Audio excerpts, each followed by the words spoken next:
तो मूवी शुरू होती है और हम मूवी के कॉन्सेप्ट के बारे में जान पाते हैं, जहां वर्ल्ड अब बहुत ज़्यादा एडवांस हो चुका है। आपने ये बात तो सुनी ही होगी कि टाइम इज़ मनी, यानी कि वक्त पैसा है। लेकिन क्या हो कि जब ये बात लिटरली यूज होने लगे और पैसों की जगह टाइम ही न्यू करेंसी बन जाए। ऐसा ही कुछ कॉन्सेप्ट इस मूवी का भी है, जहां हम जान पाते हैं कि अब दुनिया में न्यू करेंसी टाइम है। हर इंसान के पैदा होते ही उसके हाथ पर 1 साल का टाइम बन जाता है और ये टाइमर तब शुरू हो सकता है जब वो इंसान 25 साल का हो जाए। अब इसी टाइम की बेस पर कोई भी इंसान अपने लिए खाने पीने और बाकी की चीजें खरीद सकता है। बस कुछ भी खरीदने के लिए अपना टाइम स्कैन करना पड़ता है। अब टाइम के कट जाने से वो चीज खरीदी जा सकती थी और अगर किसी भी इंसान का ये टाइम खत्म हो जाए तो उसकी फौरन ही डेथ हो जाती है। अब यहाँ हमें एक एरिया को दिखाया जाता है जहाँ के टाइम जोन को डेड एंड कहा जाता है और यहाँ के लोग काफी गरीब हैं, इनके पास टाइम की कमी है और सभी को काफी मेहनत करके टाइम कमाना पड़ता है और हर दिन इनको बस 24 घंटे का टाइम ही पे के तौर पर मिलता है। इसीलिए इनको साल के हर दिन काम करना पड़ता है, क्योंकि अगर ये ऐसा नहीं करेंगे तो 24 घंटे खत्म होने के बाद ही इनकी मौत हो जाएगी। वहीं दूसरी तरफ हमें अमीर कम्युनिटी को दिखाया जाता है जिसका नाम ग्रीनविच है और यहाँ लोगों के पास लाखों की क्वांटिटी में घंटे हैं। सीन्स विल नामी एक आदमी पर आता है जो भी उसी गरीब कम्युनिटी को बिलोंग करता है। आज विल की मॉम की बर्थडे है, लेकिन हम देखते हैं कि विल की मॉम तो विल की जितनी ही यंग है, जिससे हम जान पाते हैं कि असल में अब ह्यूमंस की एज 25 के बाद नहीं बढ़ती, यानी कि चाहे जितने साल भी गुजर जाए इंसान 25 साल के ही दिखते हैं। इसीलिए विल की मॉम भी इतनी यंग है। विल अपनी मॉम को कहता है कि आज रात वो उनकी बर्थडे सेलिब्रेट करेंगे, जिसके बाद वो काम के लिए निकल जाता है। वहाँ पहुंचकर वो देखता है कि एक वर्कर टाइम खत्म होने की वजह से मर चुका है, मगर वो सभी अपने कामों पर लग जाते हैं क्योंकि अगर वो अपना काम नहीं करेंगे तो उन्हें भी अगले 24 घंटे का टाइम नहीं मिलेगा। यहाँ हम विल के दोस्त गैरी को भी देखते हैं। ये दोनों पूरा दिन बाकी वर्कर्स के साथ काम करते हैं। फिर दिन के आखिर में इन सभी को 24 घंटे का टाइम स्कैन कर दिया जाता है,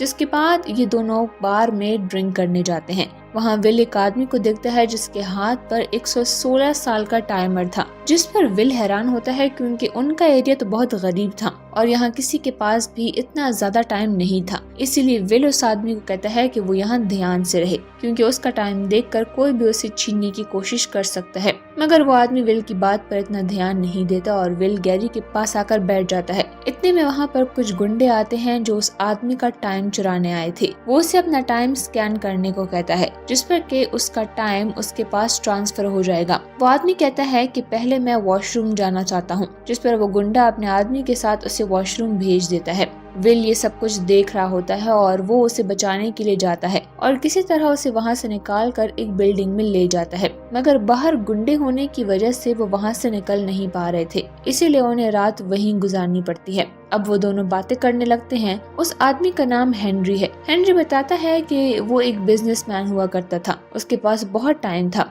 उसकी एज 100 साल से ज्यादा है और अब इस पॉइंट पर आकर वो जिंदगी से तंग आ चुका है, इसीलिए उसने अपना बिजनेस छोड़ दिया और जितना भी टाइम उसने कमाया उसे वो यूज करना शुरू कर दिया। अभी भी उसके पास बहुत टाइम है, मगर उसे समझ नहीं आती कैसे वो कहाँ खर्च करे। तब विल उसे समझाता है कि तुम्हें इस टाइम को वैल्यू करना चाहिए। बहुत से ऐसे लोग हैं मेरे जैसे जो कि इसी टाइम के लिए दिन रात मेहनत करते हैं। जिस पर हेनरी कुछ सोचने लगता है। कुछ देर बातें करने के बाद वो दोनों वहीं पर सो जाते हैं। सुबह जब विल की आंख खुलती है तो वो देखता है कि हेनरी वहाँ पर नहीं है और ये देखकर वो बिल्कुल शॉक्ड रह जाता है कि हेनरी ने अपना सारा टाइम उसे ट्रांसफर कर दिया है। तभी उसकी नजर विंडो पर पड़ती है जहाँ हेनरी ने उसके लिए एक मैसेज छोड़ा था कि तुम मेरे टाइम को अच्छे से यूज करना और इसे वेस्ट मत करना। विल की नजर बाहर ब्रिज पे पड़ती है जहाँ हेनरी सुसाइड करने बैठा हुआ था। उसने अपने लिए बहुत थोड़ा सा टाइम बचा कर रखा था। उसे देखकर विल उसकी तरफ भागता है, मगर जैसे ही हेनरी के कुछ सेकंड्स भी खत्म हो जाते हैं तो उसे हार्ट अटैक आता है और उसकी वहीं पर डेथ हो जाती है, जिसके बाद उसकी बॉडी पानी में गिर जाती है। विल बहुत ही दुखी होता है क्योंकि वो हेनरी को बचा नहीं पाया,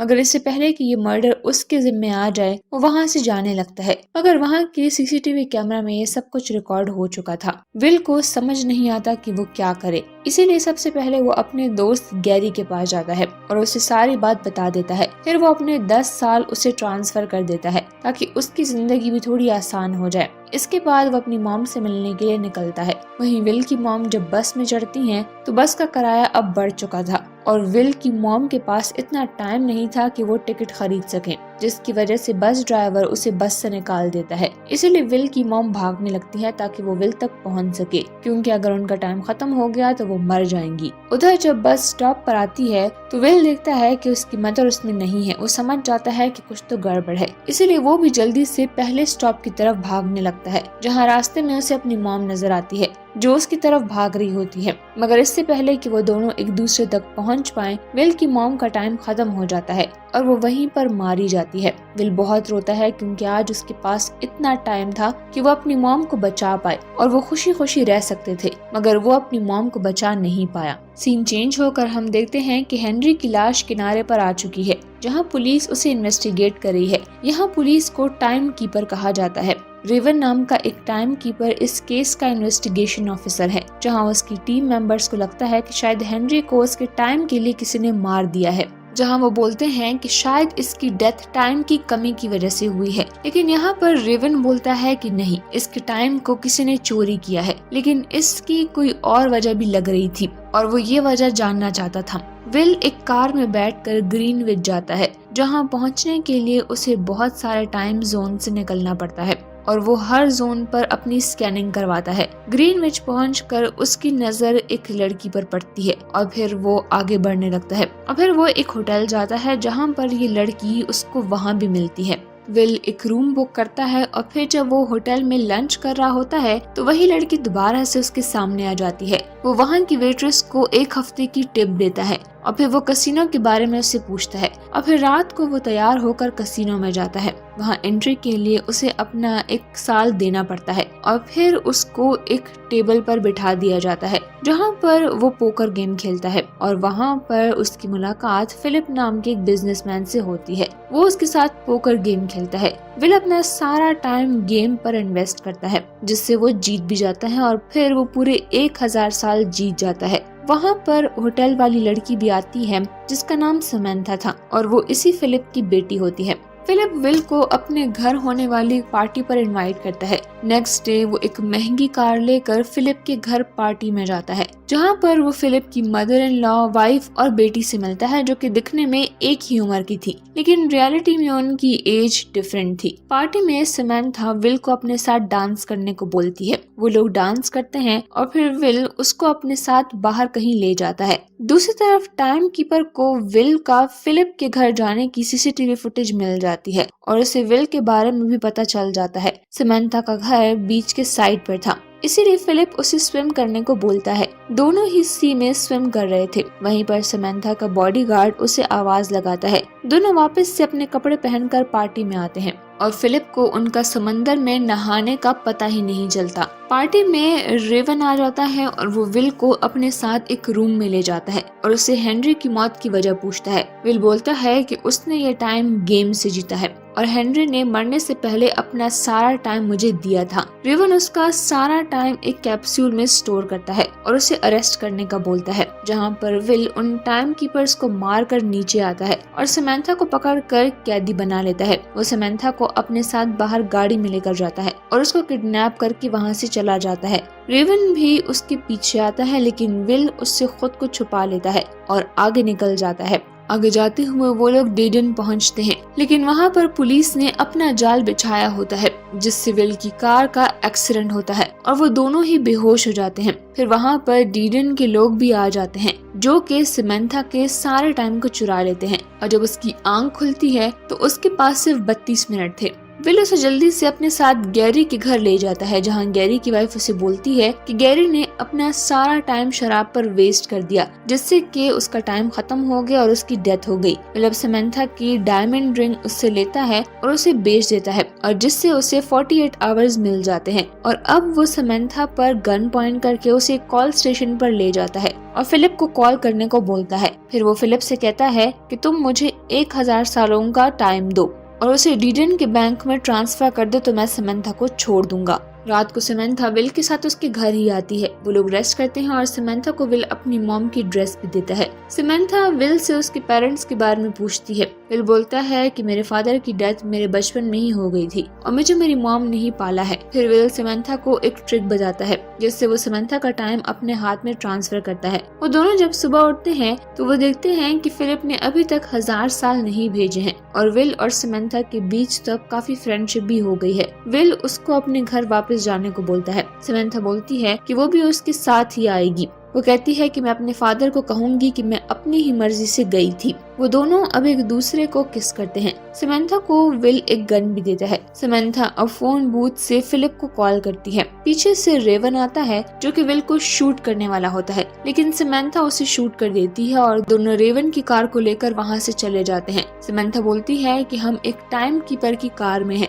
जिससे कि बाकी के टाइम कीपर हमें पहचान सकते हैं। तो बोलती है कि हमें एक दूसरी कार में जाना होगा और वो दोनों एक कार को लूटते हैं और फिर उसमें बैठी एक लेडी से उसका टाइम भी चुरा कर वहाँ से निकल जाते हैं। जिसके बाद वो एक खामोश जगह पर आते हैं और टीवी में एक न्यूज देखते हैं। विल को अब पुलिस ढूंढ रही होती है। वो दोनों कार में एक दूसरे को किस करते हैं और अच्छा टाइम स्पेंड करते हैं। रेवन अब फिलिप के पास आता है और उसे बोलता है कि अब उसे समंथा को भी किडनैप करना होगा क्योंकि उसने एक टाइम कीपर पर गोली चलाई थी। विल समंथा को गन चलाना सिखाता है। विल के पास अब टाइम की कमी थी तो समंथा उसे बोलती है कि मेरे पास एक रास्ता है। उसके बाद वो दोनों ही बैंक में चले जाते हैं। वो दोनों एक ट्रक में बैठते हैं। ये बैंक समंथा के फादर का ही था। वो दोनों ट्रक में बैठते हुए एक बैंक में आ जाते हैं और वहाँ से बहुत सारे टाइम कैप्सूल चुरा लेते हैं। विल वहाँ पर दूसरे लोगों को भी मुफ्त में टाइम देने को बोलता है। वो अपना बहुत सारा टाइम गरीबों को दे देता है, लेकिन इतना सारा टाइम आने के बाद डीडन में क्राइम भी बढ़ जाता है। रात में विल और समंथा एक होटल में होते हैं। वो दोनों एक दूसरे के साथ टाइम स्पेंड करते हैं और वहाँ पर टाइम कीपर्स आ जाते हैं। वो दोनों अपने कपड़े पहनते हैं और फिर रूम से बाहर आते हैं। टाइम कीपर भी उनके पीछे भागते हैं, लेकिन वो दोनों विंडो से छलांग लगा लेते हैं और होटल से भाग जाते हैं। उनके पीछे टाइम कीपर भी भागता है और गोलियां भी चलाता है, लेकिन वो दोनों किसी तरह भाग ही जाते हैं। विल और समंथा अब एक दूसरे होटल में आते हैं और वहाँ के रिसेप्शनिस्ट से सारे रूम को बुक कर लेते हैं। वो दोनों एक रूम में चले जाते हैं और वहाँ पर उस होटल में एक और आदमी भी आता है, लेकिन रिसेप्शनिस्ट उसे कोई रूम नहीं देती क्योंकि सारे रूम्स तो विल ने बुक कर लिए थे। अब सीन शिफ्ट होता है डीडन के एक गुंडे पर जो कि लोकल बॉयज को जमा करके उससे विल और समंथा के बारे में पूछता है। उससे डर के एक लड़का उनको एड्रेस बता देता है और फिर वो अपने साथ और भी गुंडे लेकर उस होटल पहुंच जाता है। वो उन दोनों को ही पकड़ लेता है और गन से उन दोनों को डराने की कोशिश करता है। फिर वो उनको मारने के बजाय एक गेम का बोलता है। वो उसे पंजा लड़ाने को बोलता है। विल उससे पंजा लड़ाते हुए वही ट्रिक यूज करता है जो कि उसने समंथा को सिखाई थी, जिससे उस गुंडे का ध्यान अपने टाइम पर चला जाता है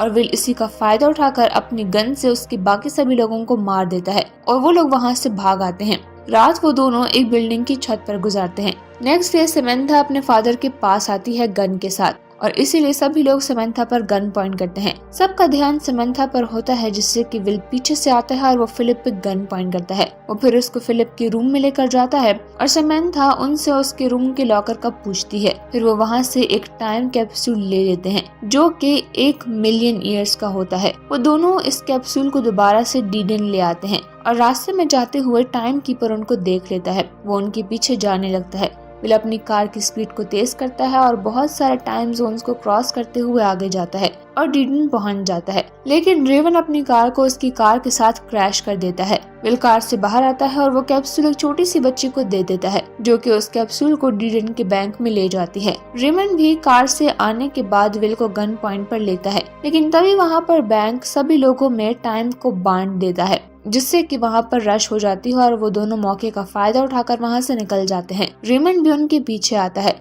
और उन दोनों को सरेंडर होने का बोलता है। तो विल कहता है कि क्या तुम्हारे पास इतना टाइम है कि तुम हमें अरेस्ट कर सको, जिस पर कि रेवन अपना टाइम देखता है और उसके पास अब कुछ ही सेकंड्स थे। इससे पहले कि वो कुछ कर पाता उसका टाइम खत्म हो जाता है और वो वहीं पर मारा जाता है। अब विल के पास भी बस कुछ ही टाइम होता है। समंथा उसको अपना टाइम देती है ताकि वो बच जाए, लेकिन यहाँ पर विल को एक आइडिया आता है। वो रेवन की कार की तरफ भागते हैं क्योंकि उसकी कार में टाइम कैप्सूल थी जिससे कि वो दोनों ही बच सकते थे। दोनों ही कार की तरफ भागते हैं। विल कार तक पहुंच जाता है और अपने टाइमर में टाइम फिल कर देता है। समंथा पीछे रह गई थी और अब उसके पास सिर्फ 5 सेकंड्स ही रहते थे। विल फौरन से भागकर उस तक टाइम को ट्रांसफर कर देता है और उसकी जान बचा लेता है। फिर वो दोनों एक दूसरे को हक करते हैं। टीरियन में विल के टाइम डिस्ट्रीब्यूशन की वजह से वहाँ के लोगों में बहुत सारी चेंजेस आ गई थी और सब लोग बहुत ही खुश रहने लगे थे और अपनी जॉब भी उन्होंने छोड़ दी थी क्योंकि उनकी टाइम की जरूरत अब विल और समंथा ने पूरी कर ली थी।